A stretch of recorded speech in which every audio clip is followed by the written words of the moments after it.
Hello, Robbie Susan Chandler here, independent Stampin' Up! Demonstrator from Quincy, Florida, right outside Tallahassee, Florida. And my blog is RobbieSusansCardsandCrafts.com.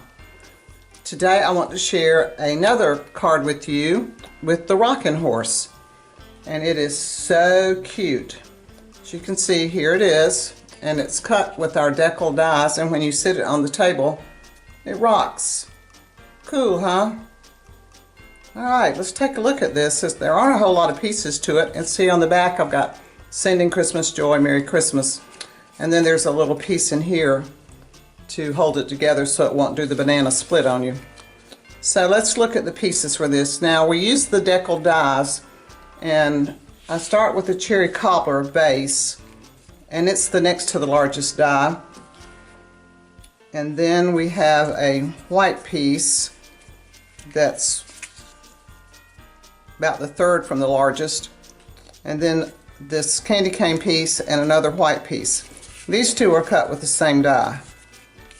And this piece comes from this pack of paper called Shining Christmas.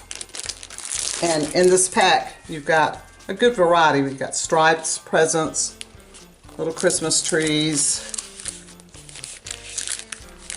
an argon, this plaid design, and then here's the candy cane one that I used. So it's a really nice set. On the back, everything is matte, not shiny, but there's lots of cool designs on the back side too. So this is our Shining Christmas paper.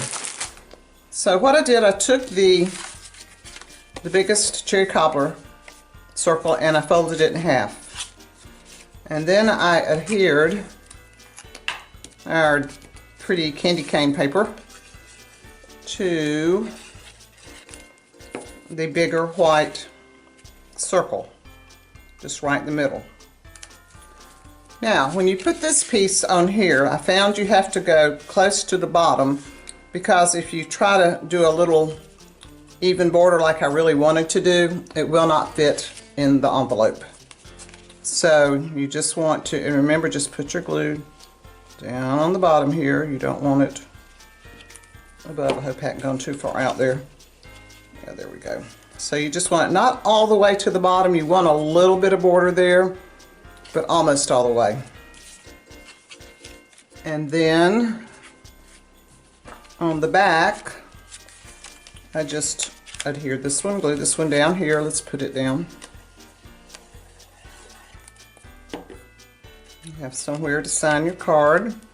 I could see sending this one to a family that has a baby in the house, maybe. So I think it's a cute. And one reason I bought this set because I saw a really cute baby card made with the rocking horse. All right, now we've got this part in here we need to do something with. And here's our little cherry cobbler piece. It's 2 inches by 3/4 inches, scored at a half, 1, and 1 1/2. So you just bend it like a W. And we're going to just glue it. Put a little glue. Just going to glue it right here and go up just a little ways. I don't know if you can see, but I'll show you just a second. So just kind of press it on one side and bring the other side down and hold it for a minute. And see, when you look in there, you see it looks like an M or a W, and that just holds your card together. Alright, I stamped my horse on, actually this one's on ivory, so this is one I had for another card. I do not want this one on this, but I'm going to show you on this card.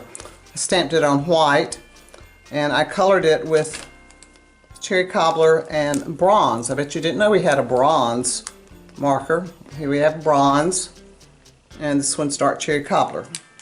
So I colored in the blanket and the bridle, some of those pieces, and underneath the rocker and the cherry cobbler, and then I glued my gold pieces down on top. And then I just put it on the front of my card, and I did use dimensionals.